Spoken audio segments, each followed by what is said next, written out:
लिहा, जीवामृत कसं तयार करावं. जीवामृत कसं तयार करावं. आणि जीवामृत आज सगळ्या भारतभर खूप विख्यात झालेलं आहे, खूप प्रसिद्ध झालेलं आहे. भारताच्या बाहेर आफ्रिकेमध्ये सुद्धा खूप गती मिळालेली आहे, लॅटिन अमेरिकेमध्ये आणि दक्षिण एशियामध्ये सुद्धा. जीवामृत कसं तयार करावं. एकरी 200 लिटर पाणी घ्या. निवांत लिहा, गडबड नका, निवांत लिहा. एकरी 200 लिटर पाणी. एकरी 200 लिटर पाणी.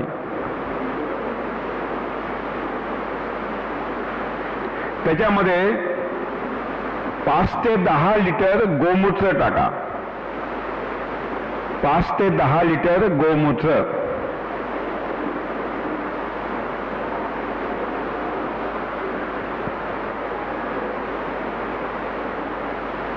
अर्थात गावरानी गाईचं, अर्थात देशी गाईचं.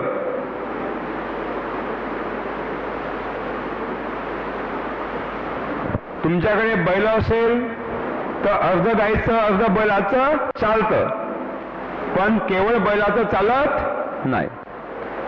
तो म्हसोबा असेल अर्ध गाईचं अर्ध म्हशीचं चालतं, पण केवळ म्हशीचं चालत नाही. आणि तिचं अजिबात चालत नाही. कोणाचं? हा, तिचं अजिबात चालत नाही. लिहा, एक गाय एका दिवसाला सरासरीनं 2 लिटर मूत्र देते. एक गाय एका दिवसाला सरासरीनं 2 लिटर मूत्र देते.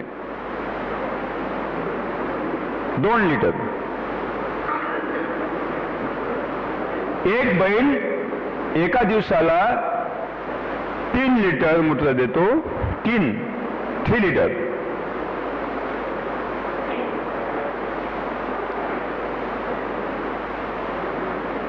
आणि एक म्हसोबा एका दिवसाला 5 लिटर मूत्र देतात.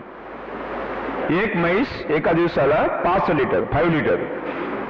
बैल 3 लिटर, म्हैस 5 लिटर.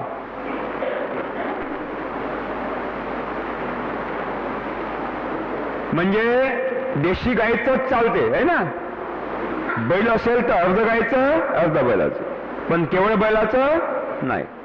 म्हैस असेल तर अर्ध गाईचं अर्ध बैलाचं अर्ध म्हशीचं चालते, पण केवळ म्हशीचं नाही. आणि तिचं अजिबात चालत नाही. मानवी मूत्र सुद्धा चालते. लिहा, मानवी मूत्र सुद्धा चालते. मानवी मूत्र सुद्धा चालते, पण राक्षसाचं चालत नाही. लिहा, पण राक्षसाचं चालत नाही. पण राक्षसाचं चालत नाही, मानवाचं चालते. मानवाचं मूत्र चालते, पण राक्षसाचं चालत नाही. आता प्रश्न आला, राक्षस म्हणजे कोण? हे 2 शिंग असते है ना. लिहा, राक्षसाची व्याख्या लिहा. जो शाकाहार करत नाही, जो शाकाहार करत नाही, मांस खातो आणि नशा पितो, तो राक्षस. जो मांस खातो आणि दारू पितो, नशापान करतो, तो राक्षस. आणि जो शुद्ध शाकाहारी आहे तो मानव.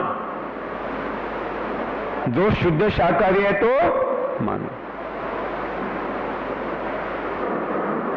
कोण कोण मानव आहे हात वर करा. कोण कोण मानव आहे?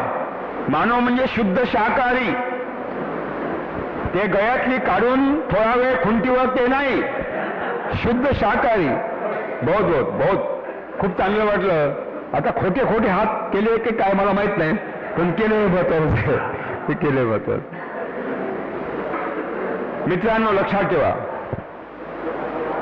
ईश्वरानं मानवाला शुद्ध शाकाहारी म्हणूनच पाठवलं. आणि खुलं चॅलेंज आहे, वैज्ञानिकांना खुलं चॅलेंज आहे. त्यांनी सिद्ध करावं मानव मांसाहारी आहे हे सिद्ध करावं.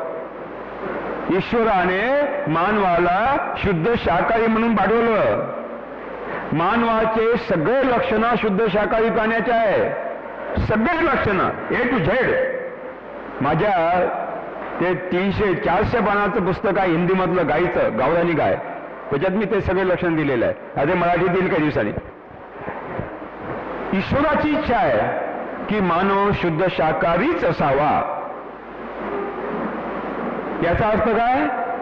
याचा अर्थ आहे की जो शाकाहारी आहे तो आध्यात्मिक आहे, श्रद्धाळू आहे, तो मानव आहे. आणि जो शाकाहारी नाही, मांसाहारी आहे, तो मानव नाही. मग काय आहे? तुम्हीच म्हणता, तुम्हीच म्हणता. मित्रांनो, एवढा मोठा हत्ती, प्रचंड बाहुबळ, अचाट बाहुबळ, एका झटक्यात मोठा वृक्ष उठवू शकतो, अचाट बाहुबळ. पण हत्ती शुद्ध शाकाहारी म्हणून पाठवला. त्या हत्याच्या समोर मांसाची रास लाटा, मांसाची रास उभी करा, खायला गवत देऊ नका. उपाशी मृत्यूला स्वीकारेल पण मांसाला स्पर्श करणार. नीतिमत्तेचं पालन आहे, नीतिशास्त्राचं पालन आहे, ईश्वराच्या आशीर्वादाचं पालन आहे. पण हा मानव शुद्ध शाकाहारी काय काय खात नाही, मोठी यादी आहे ना. काय काय खातो? हा, काय काय खातो माहित आहे? कोंबडी. हा, यांना माहित आहे. कोंबडी खातो. आणखी काय खातो? अरे कोंबडी कसं वाटलं? कोंबडी खातो, बकरं खातो, शेळी खातो, डुक्कर खातो, गाय खातो, बैल खातो, म्हैस खातो, पक्षी खातो, सगळंच खातो. आणि पोट भरलं नाही तर मग रस्ती खातो, कारखाने खातो, सगळंच खातो. मित्रांनो, शुद्ध शाकाहारी मानवाचं मूत्र अद्भुत अमृत आहे, अमृत.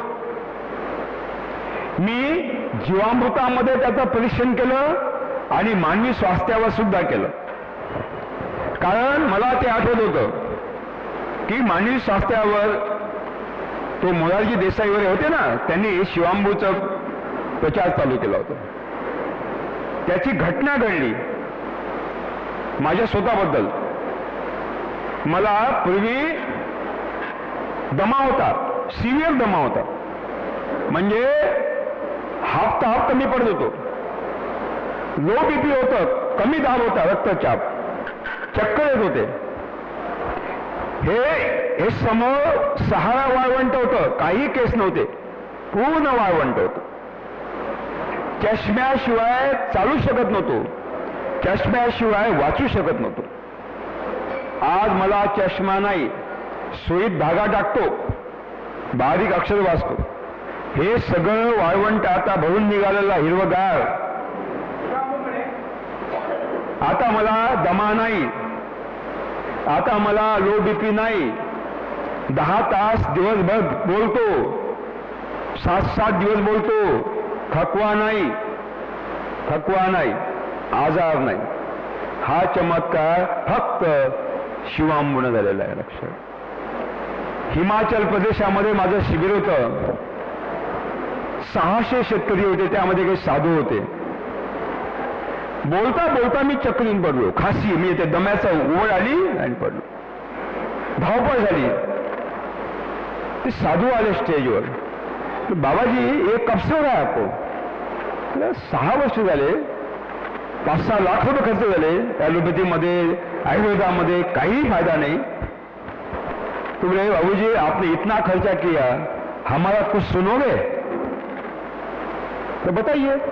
मग त्यांनी शिव पार्वतीचा संवाद मला ऐकवला. त्याच्यामध्ये हे सगळं प्रकरण आहे की मानवाचं मूत्र किती औषधी आहे हे शिव पार्वतीच्या संवादामध्ये लिहिलेलं आहे. आणि त्यांनी सांगितलं बाबूजी आप थोड़ा प्रयास तो करिए, आपका नुकसान तो कुछ नहीं होगा. ठीक आहे.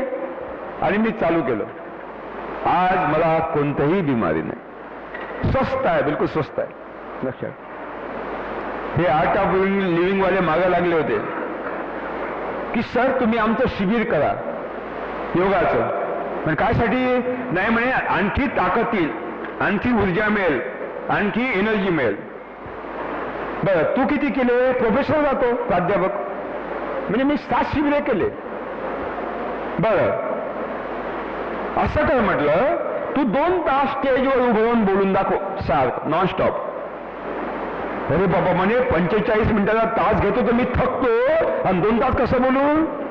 म्हणजे 7 शिबिरं केले आर्ट ऑफ लिव्हिंगचे, तरी हा 2 तासात थकतो. आणि एकही शिबिर केलं नाही तरी मी 7 तास बोलतो, 10 तास बोलतो. हा योगा आहे, हा एक योगा आहे. उभं राहून बोलणे सुद्धा एक योग साधना आहे, लक्षात ठेवा. साधना म्हणजे शिबिरामध्ये जाऊन 10-10 हजार रुपये फी भरून नाक मुठीत धरून त्याला काय अर्थ नाही. आणि म्हणून मित्रांनो, शाकाहारी मानवाचं मूत्र अतिशय सुंदर आहे स्वास्थ्यासाठी. कसं घ्यावं लिहा. ज्यांना जगायचं आहे ते लिहा, ज्यांना मरायचं आहे ते लिहू नका. कॅन्सरनं ज्यांना मरायचं आहे ते लिहू नका. कोणाकोणाला मरायचं आहे आता दिसेलच, जे लिहित नाही ते मला दिसेलच. लिहा. कोणतीही बिमारी असो लिहा, कोणताही आजार असो, कोणताही आजार जगातला,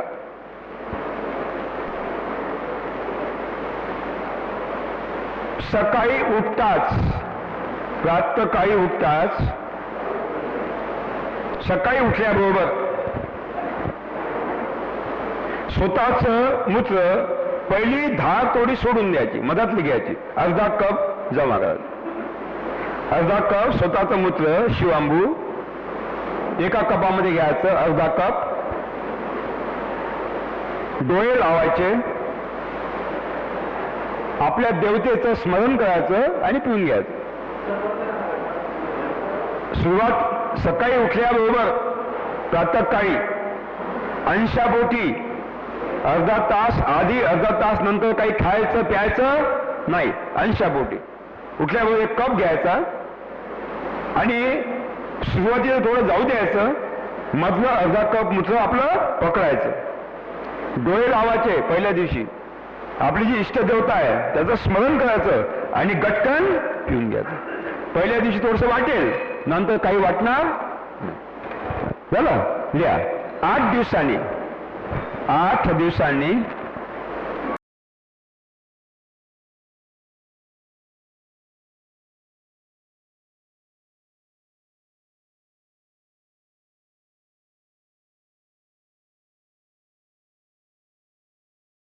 एक ग्लास सकाळी, 1 ग्लास सायंकाळी, मग ते कंटिन्यू ठेवायचं दररोज. शेवटला श्वास सुटेपर्यंत हे चालू करायचं, चालू ठेवायचं, चालू ठेवायचं.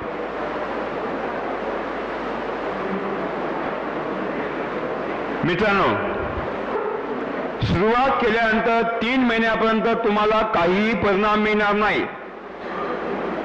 तुम्ही पेशन्स ठेवला पाहिजे. 3 महिन्यापर्यंत आतलं शुद्धीकरणाची प्रक्रिया चालू. 3 महिन्यानंतर तुम्हाला लक्षात येतं की डोळ्याची आग कमी झालेली आहे, तळ आहे, हाताची आग कमी झालेली आहे, चिडचिडपणा कमी झालेला आहे, पोट आता साफ होते आहे, शौचालय साफ होते आहे, ताकद येते आहे, ऊर्जा येते आहे. आणखी काही महिने, 1-2 महिन्यांनी आपल्याला दिसेल की शौचा वाटे लाल लाल गोळे बाहेर पडत आहेत. ज्या दिवशी आपल्या पर्साकडे वाटेल लाल लाल गोळे बाहेर पडेल त्या दिवशी जिंकले. जे पॉयझन आतमध्ये आहे, विष आहे, ते सगळं बाहेर निघालं. आणि मग तुम्हाला काही बिमारी असेल त्याचे लक्षणं आपोआप कमी कमी होत जातात, कमी आपोआप. ज्यांना जो आजार आहे आणि त्या आजाराचं जे औषध चालू आहे ते चालू ठेवा, बंद करू नका. जसजसे लक्षणं घडत जातील औषध कमी कमी करायचं, मात्र हे चालूच ठेवायचं. एक टप्पा येतो की आजार सगळा निघून जातो आणि मग तुम्हाला कोणताही आजार होत नाही. पण त्याच्यासोबत काही पथ्य आहे. एक तर म्हणजे एक अर्धा तास अलीकडे पलीकडे खायचं नाही, प्यायचं नाही.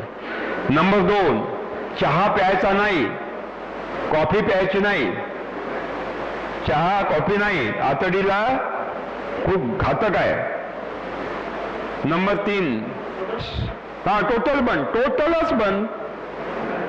बंद हा टोटलच असतो, आंशिक हरताळ नाही, आंशिक हरताळ.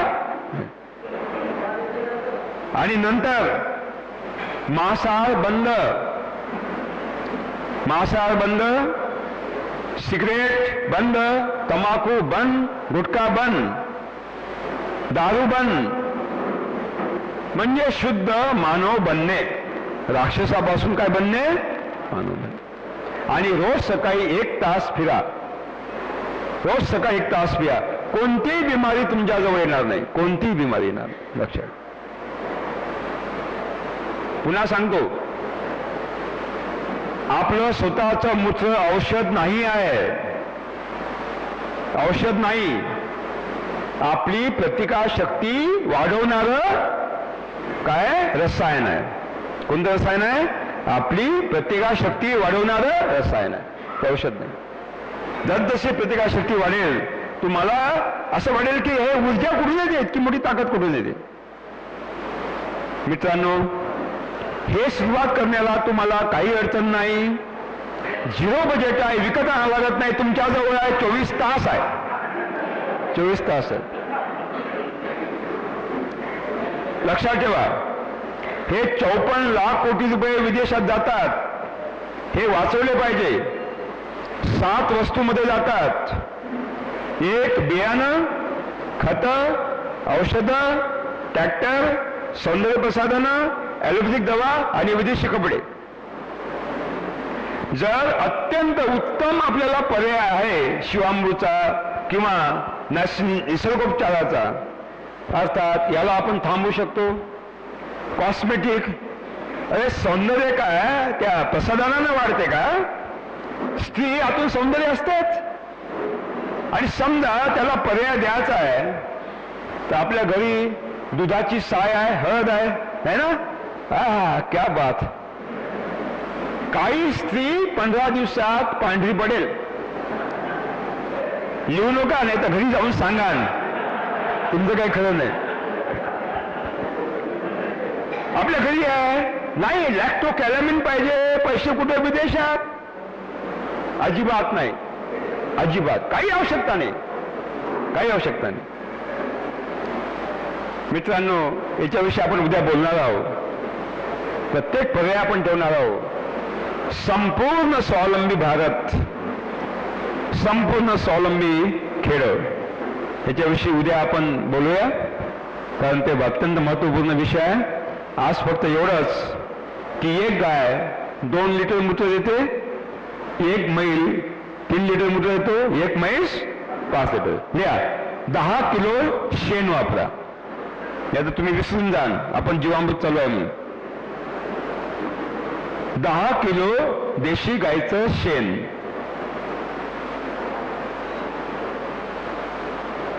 10 किलो देशी गायचं शेण.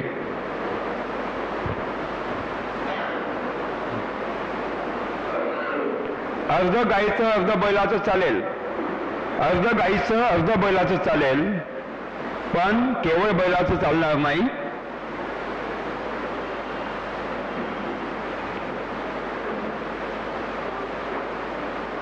अर्ध गाईचं अर्ध म्हशीचं चालेल, पण केवळ म्हशीचं चालणार नाही, आणि तिचं अजिबात चालणार नाही. झालं. आता देशी गायचं शेणमूत्राचं जे मी परीक्षण केलं, त्याच्यावर प्रयोग केले, त्यातून 2 सिद्धांत आपल्याला मिळाले. ते लिहिणं फार आवश्यक आहे. लिहा. गावरानी गायचं शेण, गावरानी गायचं शेण जेवढं ताजं तेवढं चांगलं. गावरानी गायचं शेण जेवढं ताजं तेवढं चांगलं. How much fresh is the better. गावरानी गायचं शेण जेवढं ताजं तेवढं चांगलं, पण गोमूत्र, देशी गायचं गोमूत्र जेवढं जुनं तेवढं चांगलं, जेवढं जुनं तेवढं चांगलं.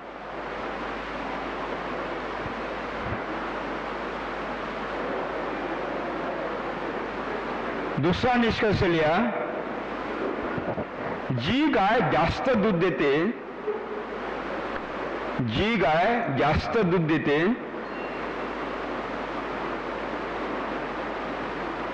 तिचं शेणमूत्र कमी प्रभावी असते, तिचं शेणमूत्र कमी प्रभावी असते, कमी उपयोगी असते.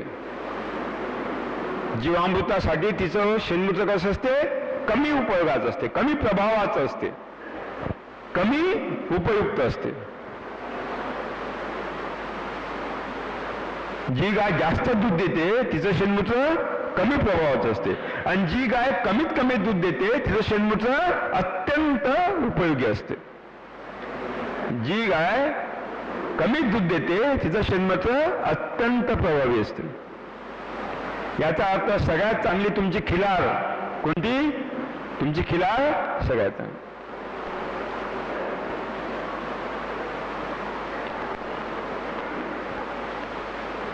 झालं. कायला 200 लिटर पाणी घेतलं, त्यामध्ये 5 ते 10 लिटर गोमूत्र टाकलं आणि 10 किलो शेण टाकलं. आता 10 किलो शेण म्हणजे मोजून टाकू नका. काही लोक आहे तराजू घेऊन बसतात, 9 किलो झाले, 9 किलो 900 ग्रॅम झाले, 100 ग्रॅम कमी आहे, झोप लागत नाही, झोप लागत नाही, काही आवश्यकता. आपण सकाळी उठताच जे शेण सावरतो आपण आणि या घमेल्यामध्ये जमा करतो ना बांबूचं, एक घमेलं म्हणजे 10 किलो झालं. 9 झालं काय 11 झालं काय, काही फरक पडत झालं. लिहा, त्याच्यामध्ये 1 किलो गूळ, 1 किलो गूळ, गूळ गूळ गूळ 3 प्रकारचे असतात. एक काळा गूळ, एक लाल गूळ आणि एक पिवळा गूळ. सगळ्यात उत्तम काळा गूळ कोणता? काळा गुळ सगळ्यात उत्तम, सगळ्यात औषधी. काळा गूळ, काळा नैसर्गिक गूळ, आणि सगळ्यात स्वस्त आहे ना. जे उत्तम आहे ते सगळ्यात स्वस्त. कुठं मिळतो? आपल्या गावातले उद्योगपती असतात ना, त्यांच्याकडे मिळतो, आणि त्यांच्याशी ज्यांचे संबंध चांगले आहेत त्यांना माहिती असते, इथं बसलेले सोडून. तेव्हा काळा गूळ मिळाला तर काळा गूळ, नाहीतर लाल गूळ, नाहीतर पिवळा, जो मिळेल तो, जो मिळेल तो.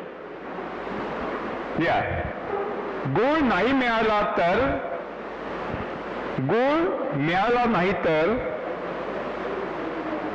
उसाचा 4 लिटर रस, 4 लिटर उसाचा रस, 4 लिटर उसाचा रस.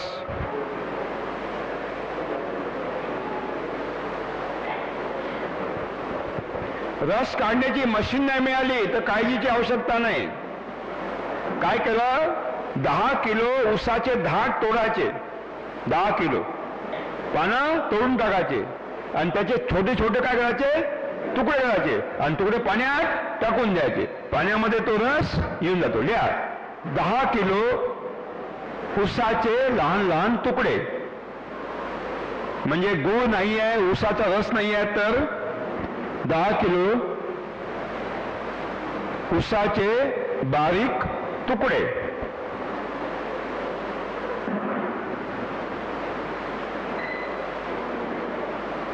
झालं.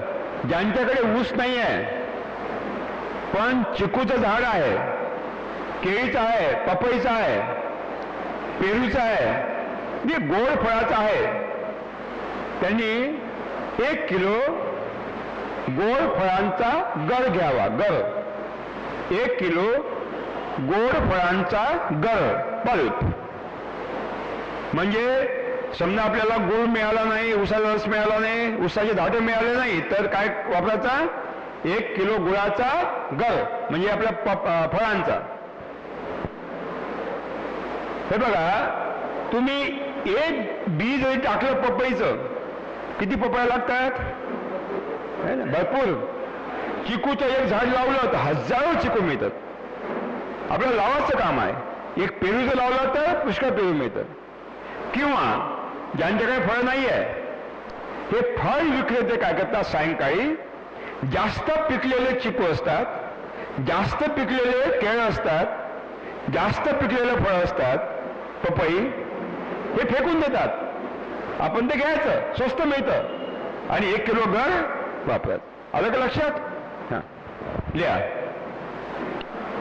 हे काहीही मिळालं नाही तर, हे काहीही मिळालं नाही तर पर्याय म्हणून, म्हणजे ऊस नाही मिळाला, रस नाही मिळाला, गूळ नाही मिळाला, फळाचा गर नाही मिळाला तर 1 किलो पुढाऱ्यांचे गोड गोड आश्वासन द्या.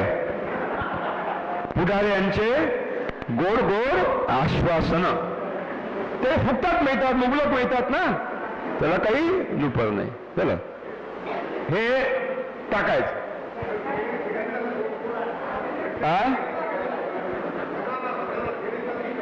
हा बनाना चालतो ना. गोड फळं सगळेच, गोड फळं सगळे. हा, आता लिहा 1 किलो बेसन. 1 किलो बेसन म्हणता का पीठ म्हणता? बेसन म्हणता ना. हा, लिहा 1 किलो बेसन. सगळ्यात उत्तम बेसन चवळी. लिहा सगळ्यात उत्तम बेसन चवळी, तूर, चना, उडीद,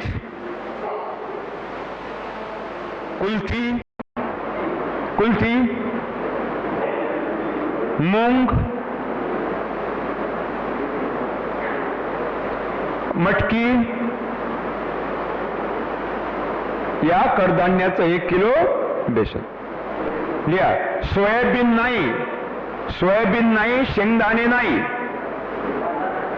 सोयाबीन नाही, शेंगदाणे नाही, वाटाण्यामध्ये सुद्धा नाही. वाटाण्याचे गॅसेस खूप होतात जीवामृतामध्ये. वाटाणा नाही, सोयाबीन नाही, शेंगदाणा नाही. का नाही? कारण त्याच्यामध्ये तेल खूप असतं. ते जर वापरलं जीवामृतावर काय होतं, तेलाचा तवंग पसरतो आणि प्राणवायू आतमध्ये मिळत नाही, जीवाणू संकट येतात. म्हणून सोयाबीन नाही आणि भुईमूग नाही. द्या शेताच्या बांधावरची 1 मूठ माती. शेताच्या बांधावरची 1 मूठ माती किंवा जंगलातली 1 मूठ माती. शेताच्या बांधावरची किंवा जंगलातली 1 मूठ माती.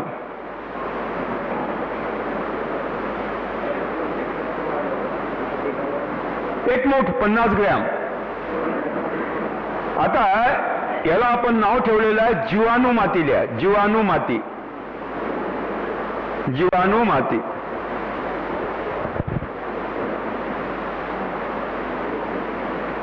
आता सगळ्यात उत्तम बायो फर्टिलायझर कोणतं असेल? तुम्ही बियाला लावता ना, बायोकल्चर काय म्हणता तुम्ही त्याला? ॲझो PHB है ना. मला सांगा सख्खी आई 1 असते का 2 असते? हा, 1च असते. असं कोणी आहे का याला 2 सख्ख्या आई आहे? नाही. म्हणजे सख्खी आई 1च असते. दुसरी कोणती असते? सावत्र आई. सख्ख्या आईला लेकरांना लात मारली तरी प्रेमानं खाऊ घालते, सख्खी आई होय. सावत्र आईला लात मारा नरड गोठते. म्हणजे इथल्या बसलं सोडून मला सांगा कोणती आई पाहिजे? सख्खी आई पाहिजे. आणि सख्खी आई दूध पाजणारी कुठे आहे? मुळीजवळ आहे. दूध पाजणारी सख्खी आई कुठे आहे? मुळीजवळ आहे. आणि लेबोरेटरीत कोणती आहे? सावत्र आई. मग कोणती पाहिजे? म्हणजे याचा अर्थ हे जे कृषी विद्यापीठ पाकिटं विकतात ते सावत्र आई आहे, ते आम्हाला लिहा. लिहा कोणत्याही पिकाच्या मुळीजवळ नैसर्गिक शेतीमध्ये रासायनिकमध्ये नाही. कोणत्याही पिकाच्या मुळीजवळ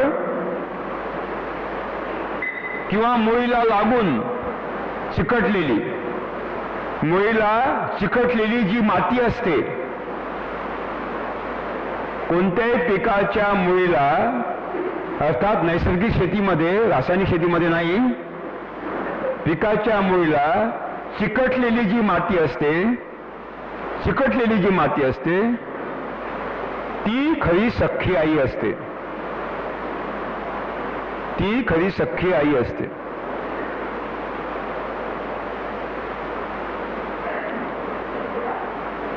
म्हणजे समजा तुम्हाला ऊस घ्यायचा आहे, ऊसाच्या कापणीनंतर ऊसाच्या मुळीला जे माती चिकटली आहे ती माती घ्यायची, एका मातीच्या मडक्यात ठेवायची, वरून कापड बांधायचा आणि त्यामध्ये ती सुरक्षित ठेवायची. जेव्हा आपण पुढा ऊस लावणार आहोत आणि जीवामृत बनवणार आहोत, त्यातलीच एक मुठ्ठी माती घ्यायची आणि टाकायची. लक्षात आलं का? वांगे आहे, वांग्याच्या मुळीला लागलेली, टमाटे आहे, टमाट्याच्या मुळीला लागलेली, डाळिंब आहे, डाळिंबाच्या मुळीला लागलेली. म्हणजे जे पीक घेणार आहोत त्या पिकाच्या, उभ्या पिकाच्या मुळीला जी माती आहे ती सगळी सख्खी आई. लक्षात आलं? एक मूठ माती. आता काय काय घेतलं? रिव्हिजन. 200 लिटर पाणी घेतलं, 5 ते 10 लिटर गोमूत्र. आता गोमूत्र पकडणं मोठी कठीण गोष्ट आहे. सकाळी 5 वाजता उठावं लागते आणि आपण सगळे कुंभकर्णाचे भांजे. आता नवीन पिढी 7 वाजेशिवाय उठत. खरंय का खोटं? खरं आहे. याचा अर्थ अशी आपल्याला व्यवस्था करावी लागेल की 1 महिना झोपून उठलं नाही तरी चालेल, ऑटोमॅटिक गोमूत्र संकलित. त्यासाठी काय केलं पाहिजे आपण बघूया.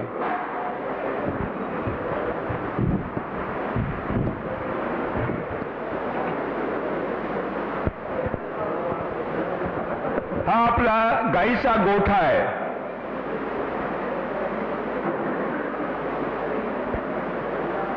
गाईच्या गोठ्यावर सुकलेलं गवत टाका. गवत खूप चांगलं असतं, उन्हाळ्यामध्ये थंडावा देतं आणि हिवाळ्यामध्ये ऊब देतं, गरमी देतं. पण खाली मात्र ओबडधोबड सिमेंट कॉन्क्रीटचं काय करा? फर्श करा. ओबडधोबड, पाय घसरला नाही पाहिजे. नाहीतर खनंग काळ्या विटा मिळतात, म्हणजे भट्टीमधल्या काळ्या विटा ज्या बांधकामाला वापरत नाही, खनंग भाजलेल्या असतात, त्या खुरीनं फुटत नाही, स्वस्त मिळतात, त्या विकताना. अशा उभ्या ठेवा, सिमेंट मटेरियल भरा आणि पाठीमागं उतार काढा. जसं आपण आता पाठीमागं उतार काढला. हे गव्हाण चारा टाकण्याची आणि पाठीमागं उतार काढला आपण. हा उतार पाठीमागं आणि पाठीमागे एक सिमेंटची नाली, आणि ज्या कोपऱ्यामध्ये सगळ्या उतार एकत्र त्या ठिकाणी सिमेंटचा होत. म्हणजे काय होईल का हे मूत्र या नालीतील, हे नालीतील आणि नालीतून कुठे जाईल? ऑटोमॅटिक. या हौदाच्या या बाजूला एक मानवी मूत्रिका बांधा, ती सिमेंट कॉन्क्रीटच, आणि हे मूत्र सुद्धा आपोआप जमा होईल. आपल्या शेतामध्ये माऊल्या काम करतात, पुरुष मंडळी असतात आणि लघवी लागली तर तिथं काही व्यवस्था नसते, लपण नसते, आणि मग काय करतात? ती सगळी लघवी आतल्या दाबून ठेवतात आणि पुढं मग किडनीचे प्रॉब्लेम येतात, लिव्हरचे प्रॉब्लेम येतात आणि खूप स्वास्थ्य बिघडते. आणि म्हणून आपल्या शेतामध्ये आपण ही व्यवस्था करावी जेणेकरून मावळ्यांना सुद्धा संकोच होणार नाही आणि सगळ्यांचं, मजुरांचं मूत्र इथे संकलित होईल. आलं का लक्षात? आता लिहा. गोमूत्र टाकलं, शेण टाकलं आणि गोड पदार्थ टाकला, बेसन आणि मुठभर माती टाक. आता काडीनं ढवळा. सव्य गती, अपसव्य नाही. डावीकडून उजवीकडे ही विश्वगती आहे, ही ब्रह्मांड गती आहे. डावीकडून उजवीकडे सव्य गती. पॉझिटिव्ह फोर्सेस तयार होतात, उलट फिरवलं तर निगेटिव्ह फोर्सेस तयार होतात सव्य गतीनं. आपण प्रदक्षिणा कशी घालतो? डावीकडून उजवीकडे. लग्नामध्ये फेरे कसे करतात? डावीकडून. ती गती. चला, सावलीत ठेवा. सावलीमध्ये 48 तास ठेवा. सावलीमध्ये 48 तास ठेवा.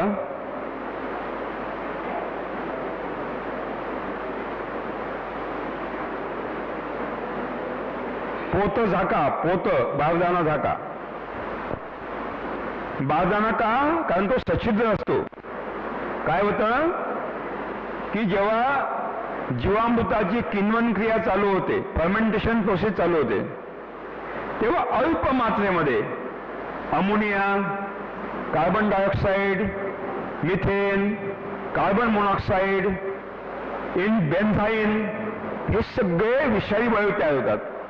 त्या छिद्रामधून ते बाहेर निघून गेले पाहिजे, जेणेकरून जैविक क्रिया जास्त चांगल्या तऱ्हेनं होईल. म्हणून पोतं झाकायचं. लिहा, पाऊस पडू देऊ नये. पाऊस पडायला नको वर आणि ऊन पडायला नको. पाऊस पडायला नको, ऊन पडायला नको, म्हणजे सावली ठेवावी.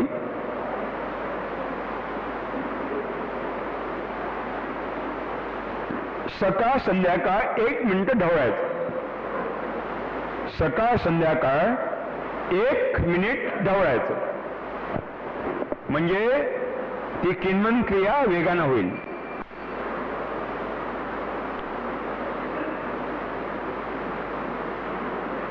अठ्ठेचाळीस तासानंतर ते तयार होतं, द्यायला तयार होतं.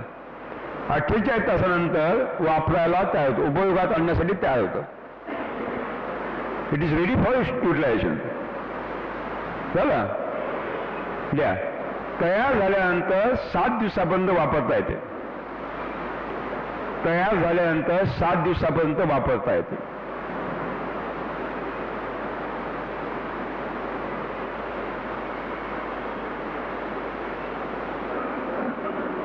झालं.